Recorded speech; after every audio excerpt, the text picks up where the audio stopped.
ക്യൂബിയലിലേക്ക് വരുന്ന സമയത്ത്, നമ്മൾ സ്റ്റേക്ക് ഹോൾഡർ തിയറിയിലേക്ക് വരുന്ന സമയത്ത് ഈ ആളുകളെ കംപ്ലീറ്റ് നമ്മൾ ഈ സിസ്റ്റത്തിൻ്റെ ഭാഗമായിട്ടാണ് കൺസിഡർ ചെയ്യുക. അപ്പോൾ അവനക്ക് എന്ത് ബാധിച്ചാലും അതെന്നെയും ബാധിക്കും. As a business or I need to be concerned about his work life balance. അയാളെ വൈഫിനെ വിളിക്കുന്നുണ്ടോ, അയാളെ കുട്ടികളിൽ നല്ല ബന്ധമാണോ ഉപയോഗിക്കുന്നത്, അയാളെ കുട്ടികളെ ഫീസ് അടച്ചിട്ടുണ്ടോ, ഉമ്മാൻ്റെ മരുന്ന് വാങ്ങിയിട്ടുണ്ടോ എന്നുള്ളത് എൻ്റെ കൺസേൺ ആവും. കാരണം അതിനകത്താണ് ഡിസ്റ്റർബ് ചെയ്ത് കഴിഞ്ഞിട്ടുണ്ടെങ്കിൽ നാളെ അവൻ ചെയ്യുന്ന പണീനെ ബാധിക്കും. അവൻ പണീനെ ബാധിച്ചു കഴിഞ്ഞാൽ എൻ്റെ ബിസിനസ്സിനെ ബാധിക്കും. അത് എനിക്ക് ബോധ്യം ഉണ്ടാവണം. അത് മനുഷ്യന്മാരാണ്, യന്ത്രങ്ങളല്ല.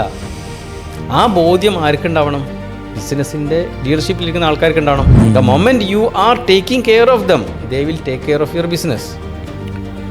അത് ഈ എല്ലാ എലമെൻറ്റുകളെയും അതേപോലെ പാലിക്കണം. ഇപ്പം ഇത് എംപ്ലോയീസിൻ്റെ കേസ്, വെൻഡറുടെ കേസ്, സപ്ലൈ ചെയ്യുന്ന ആളുടെ കേസ്, സപ്ലൈ ചെയ്യുന്ന ആളുകളോടുള്ള റിലേഷൻഷിപ്പ് എന്താണ്? മേ ബി റീറ്റെയിൽ ബിസിനസ്സുകളെ കുറിച്ച് ലാർജ് സ്കെയിൽ റീറ്റെയിൽ ബിസിനസ്സുകളെ കുറിച്ച് സംസാരിക്കുകയാണെങ്കിൽ മീഡിയം ലെവലിൽ സപ്ലൈ ചെയ്യുന്ന ആളുകളെ ആ സിസ്റ്റം നന്നായി ചൂഷണം ചെയ്യുന്നില്ല.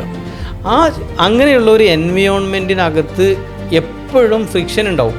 നേരെ മറിച്ച് അവിടെ ഒരു ഐഡിയൽ ബാലൻസ് കണ്ടെത്താൻ ഈ ബിസിനസ്സുകൾക്ക് സാധിച്ചു എന്ന് വിചാരിക്കാം. ആ ബിസിനസ്സും അതിനെ സപ്ലൈ ചെയ്യുന്ന ബിസിനസ്സുകൾക്കും അതിനകത്ത് ഹാർമണി ഉണ്ടാവും. ഈ ഹാർമണി കണ്ടെത്തുക എന്നുള്ളത് എൻ്റെ ബിസിനസ് ഓണർ എന്നുള്ള നിലയിൽ എൻ്റെ റെസ്പോൺസിബിലിറ്റിയാണ്. അതിന് പകരം ഞാൻ ഷോർട്ട് കട്ട് എടുക്കരുത്. Enjoyment is the process of doing business. അതിൻ്റെ എക്സൈറ്റ്മെൻറ്റ് വേറൊന്നിലും കിട്ടുന്നില്ല. അത് മനസ്സിലാക്കുന്ന ആളാണ് true എൻട്രപ്രനർ. ATBC, Profit with Purpose, Prosperity for All.